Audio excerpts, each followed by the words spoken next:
اعوذ باللہ من الشیطان الرجیم بسم اللہ الرحمن الرحیم۔ ایم ایس نیوز HD5 کے ناظرین السلام علیکم۔ امید ہے کہ آپ لوگ سب خیریت سے ہوں گے۔ جو آج ہمارا مین ٹاپک ہے وہ ہے جسٹس بابر فروخ ستار صاحب نے جو خط لکھا ہے اسلام آباد ہائی کورٹ کے چیف جسٹس عامر فاروق صاحب کو، اس پر بات کریں گے۔ دیکھیے، تاریخ ہمیشہ اس لوگوں کو یاد رکھتے ہیں جو وقت جب طاقتور کے سامنے کھڑا ہوتا ہے، جب عدلیہ کی ہمت ٹوٹ چکی تھی، عدلیہ کچھ نہیں کر رہی تھی، عدلیہ لیٹی ہوئی تھی، عدلیہ کا کوئی جج انصاف دینے سے ڈرتا تھا، عدلیہ کے لوگ پریشان تھے، تو ایک اسلام آباد ہائی کورٹ سے امید جو سب سے پہلے نظر آئی وہ آپ لوگوں کے ساتھ شیئر کر۔ دیکھیے، عمران خان صاحب کی پارٹی نے اور PTI نے جسٹس بابر فروخ ستار کی تعیناتی کی مخالفت کی تھی اور جسٹس جہانگیر کی صاحب کی بھی مخالفت کی تھی۔ میں بات جو سچ ہوتی ہے وہ سچ کے ساتھ شیئر کر دیتا ہوں۔ دیکھیے، جب میں اس وقت کوریج کر رہا تھا، لیکن افسوس ہے اس وقت میرے پاس جو انفارمیشن آلات نہیں، اس وقت آپ کو پتہ تھا حالات ایسی رپورٹنگ نہیں کر سکتے تھے، لیکن ہمارا ایک YouTube چینل تھا، اس پر ہم رپورٹنگ کرتے تھے، وہ ہمارا کاپی رائٹ کے ایشو ہونے کی وجہ سے خراب بلاک ہو چکا ہے، لیکن اس پر کی تھی۔ دیکھیے کہ سب سے پہلے جو پاکستان کی عدالت میں سب سے پہلے جو کھڑے ہوئے تھے جسٹس بابر فروخ ستار صاحب تھے، اس نے فیصلہ کون سا دیا؟ مثال کے طور پر PTI کے ایک رہنما کو ضمانت ملتی تھی یا کیس سے رہا کیا جاتا تھا، اگلے کیس میں گرفتار کر لیا جاتا تھا۔ ایک کیس سے ضمانت ملتی تھی، دوسرے کیس میں گرفتار کر لیا جاتا، تیسرے سے چوتھے کیس، پانچویں کیس میں گرفتار کر لیا جاتا تھا۔ اس کے بعد جو اسلام آباد ہائی کورٹ کے جج جو سب سے بڑا کیس تھا وکٹمین، وہ تھا شریال افریدی اور شہرزانہ گلزار۔ ان لوگوں پر جو سب سے پہلے ایکشن لیا تھا وہ جسٹس بابر فروخ ستار صاحب کا تھا، اور اس نے سب سے بڑا تاریخی فیصلہ دیا تھا، اور پاکستان کی تاریخ میں یہ جج یاد رکھا جائے گا اور ہمیشہ اس جج کو سلام کیا جائے گا۔ اس نے ظلم جبر کے سامنے کھڑے ہوئے اور اپنی زندگی کو خطرے میں ڈالا۔ دیکھیے، اس نے کہا کہ MPO 3 کو کالعدم کرا دیا اور معطل کر دیا، اور شہرزانہ گلزار اور شریال افریدی کو اپنے گھر میں رہنے کی اجازت دے دی اور اسلام آباد میں رہنے کی اجازت۔ بے شک آپ جانتے ہیں کہ جج صاحب مشکلات میں تھے، لیکن اس نے کچھ رائے دی، لیکن دیکھیے اس وقت اور اس کو سزا دی اور اس کا فیصلہ بھی معطل کر دیا جو اسلام آباد کے MPO 3 جاری کرتے۔ اس کے بعد جو MPO 3 میں رکاوٹ ہے، وہ سب سے بڑی رکاوٹ جسٹس بابر فروخ ستار صاحب نے رکاوٹ ڈالی تھی۔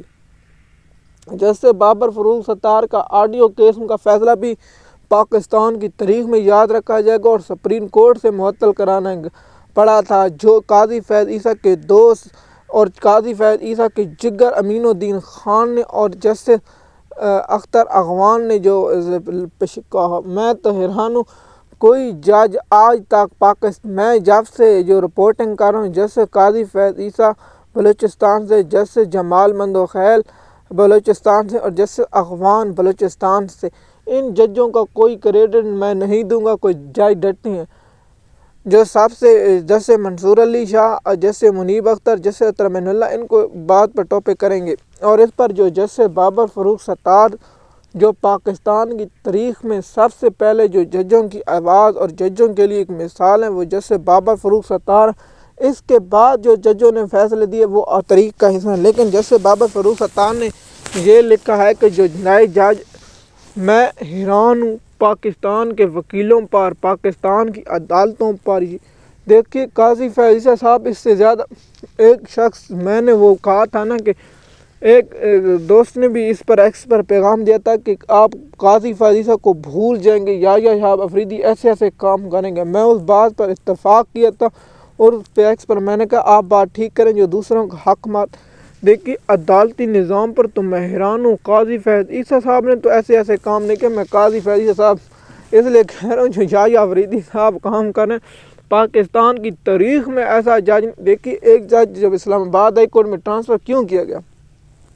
اب آتے ہیں اصل بات یہ ہے کہ اگر تینوں میں سے لگاتے ہیں، تینوں جج آزاد تھے، اس لیے سپریم کورٹ کا، تو میں نے اس وقت کہا ہے کہ یحییٰ آفریدی اسلام آباد ہائی کورٹ میں جیسے میاں گول حزیب صاحب پر وہ میں کامنٹس کیا، اس پر میں اپنی اتفاق کی رائے اس لیے کرتا ہوں کیونکہ اس کے پاس 2-3 کیسیں عمران کی لگی تھی، اس نے عمران خان کے سننے سے انکار کیا۔ جیسے دیکھیے ایک جج کا کام ہے، اگر آپ کا حلف اٹھاتی ہیں اور حلف اٹھانے کے بعد آپ دیتی ہیں، لیکن یہاں لکھا ہوا آئین میں لکھا ہوا اگر کسی عدالت میں جج ٹرانسفر کیا جائے گا اس سے حلف لیا جائے گا۔ لاہور ہائی کورٹ کے 15ویں نمبر والے جج اور اسلام آباد میں 3رے نمبر پر، یہ کیسے ہو سکتا ہے؟ عقل کی تنگ رہے گی یہ تو دیکھیے یحییٰ آفریدی صاحب جس طرح سہولت کاری کریں، اتنا تو قاضی فیض عیسیٰ نے بھی نہیں کی، جیسے منیر نے بھی، جیسے قیوم نے بھی نہیں کی تھی، جس طرح اپنا کر رہے ہیں یحییٰ آفریدی صاحب۔ دیکھیے کہ آئین یہ ہوا اور اس کے بعد سینئر ترین جج بنا دیے 15ویں نمبر پر۔ اس پر جیسے اپنا آیا ایک خط جسٹس بابر ستار کا اسلام آباد ہائی کورٹ کے چیف جسٹس عامر فاروق کو لکھا گیا، اس میں واضح کہا کہ 5 اور اس میں مزید سب سے مین مدعا کہ اس نظام کو اس کو کچھ نہ کیا جائے۔ میں اس بات پہ اتفاق کر دوں، ہم پاکستانی قوم اس میں 80% مایوسی ہو چکی ہے، لیکن یہ یاد رکھنا کہ ایک علامہ اقبال کا ایک شعر ہے کہ ایک آپ پڑھی ہو کہ ایسی جسے وہ ایسی چنگاری بھڑکے اور پورا شعلہ بن جائے۔ نظام اسی طرح کھڑا ہے، نظام چاہتا ہے کہ ہم ہر طرف سکور کیا جائے، عدلیہ کو کنٹرول کی۔ میں اس بار ہمیشہ ہر چاہتا ہے کہ عدلیہ کنٹرول، لیکن اس بار پاکستان کی عدلیہ نے خود ہی کہا کہ آؤ جناب ہمیں کنٹرول کر۔ عدالت کے اندر سے سپریم کورٹ سب سے بڑی سہولت کاری کی ہے۔ اسلام آباد ہائی کورٹ کے chief justice, Lahore high court کے chief justice, Sindh high court کے chief justice, Peshawar high court کے چیف جسٹس اور کوئٹہ کے چیف جسٹس نے اس کی سب سے بڑی اہم وجہ یہ ہے۔ دیکھیے اسلام آباد ہائی کورٹ کے جج جیسے بابر فاروق ستار کی ہمیشہ مثال دی جائے گی کہ جج ہو تو ایسا ہو ورنہ نہ ہو۔ قاضی فیض عیسیٰ بھی آپ کے سامنے وقت گزر جائے گا، یحییٰ آفریدی کا بھی وقت گزر، امین الدین خان کا، جمال مندوخیل کا، حسن رضوی کا بھی، سب کا وقت گزر جائے گا۔